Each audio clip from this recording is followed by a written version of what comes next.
start by this. Around each other. Let's start by this. These rumors were made by radical black racists. Let's just say that. Okay?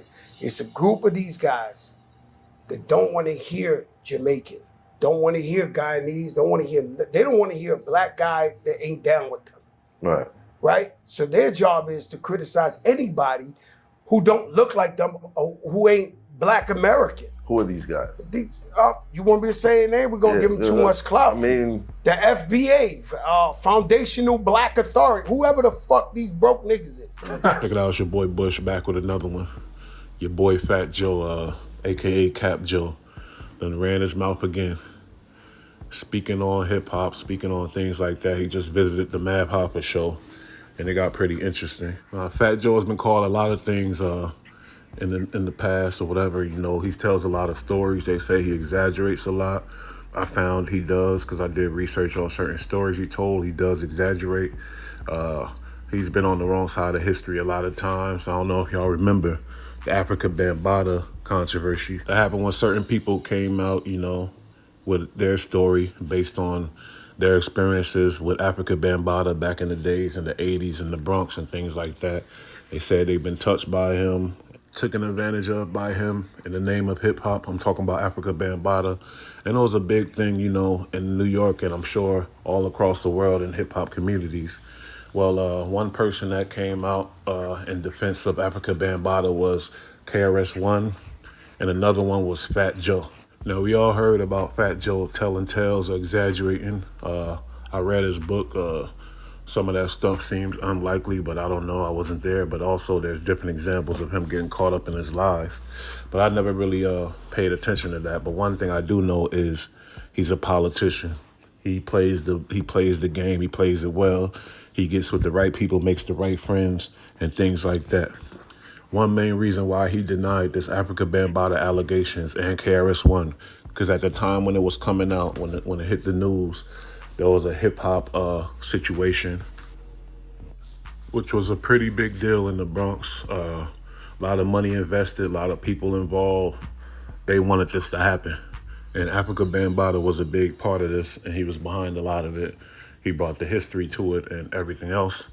They wanted this to work out, so basically when the allegations came out against Africa Bambaataa, people like Fat Joe, KRS-One, and other names that wanted this hip-hop thing to work, they downplayed it, they denied it, they said they don't know nothing about it, they didn't want to hear it, they didn't want to talk about it, they didn't want to investigate it, they wanted to keep it moving, keep this thing going. When you got somebody ready to change history, deny the truth, keep the lie going, don't want to acknowledge what the people are saying about these people, you got somebody that's willing to ignore what's really important for their benefit, then that's somebody you can't really trust. That is a dangerous individual.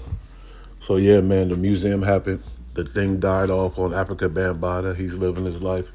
And thanks to Fat Joe and people like Fat Joe, KRS-One, the truth won't be told. Like I said before, Fat Joe's been called a lot of things, but one thing I know for sure, he is a politician. He knows how to make the right moves. If you look at his career, he made his progression off the backs of others, starting with Lord Finesse and the whole DITC.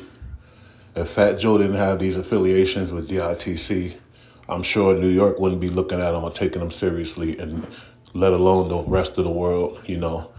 He got found by Lord Finesse. Lord Finesse put him on. It wasn't like he was a super crazy MC that made a demo and got found off of his music. No, it was affiliations and things like that. So let's start with that. So these people you call the broke-ass foundational black, I don't know if you understand what that means. It means the African Americans that were here, the African Americans that are straight African American. These are the people that put you on. These are the people that introduce you to hip hop, introduce you to a life-changing genre, and put you on and put you in position. This is where it comes from. I really don't think that he understands that the foundational black man is a lineage, not a group or anything like that. So while he calling broke-ass foundational black, he's talking to every African American. And he probably don't even understand that when his career was dying out, he found Big Pun, who introduced him to the world of platinum.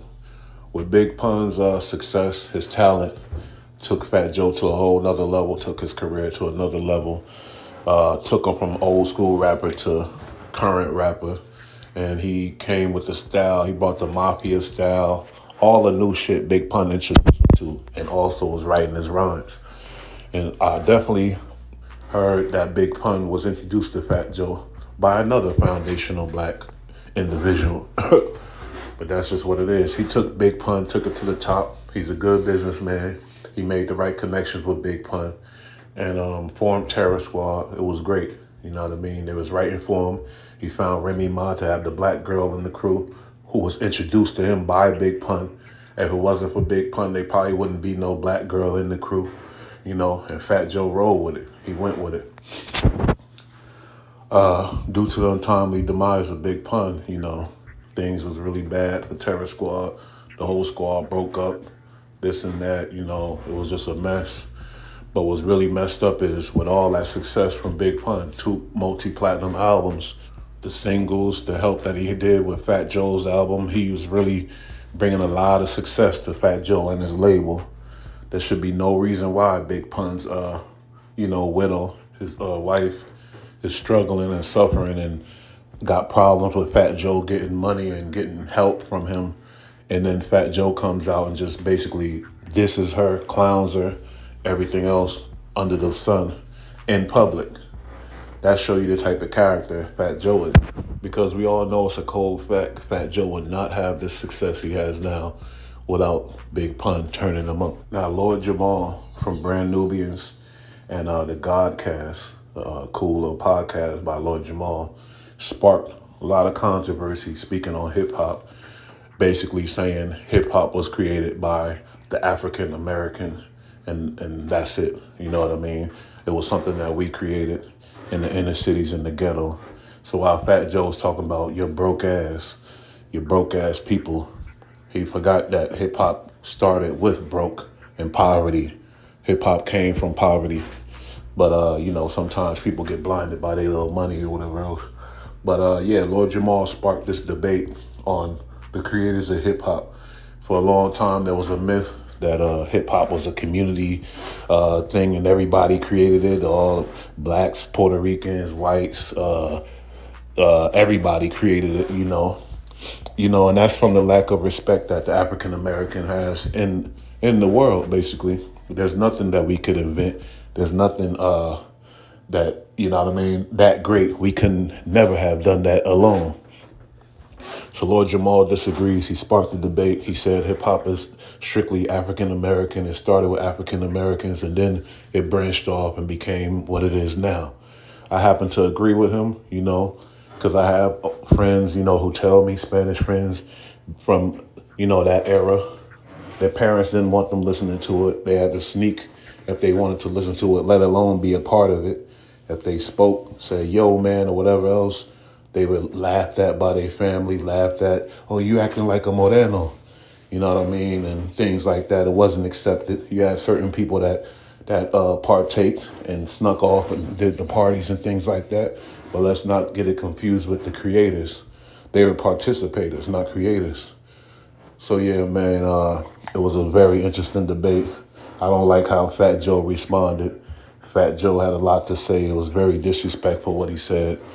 And so Lord Jamal responded, did a whole podcast. People like Doggy Diamonds responded, made a lot of sense.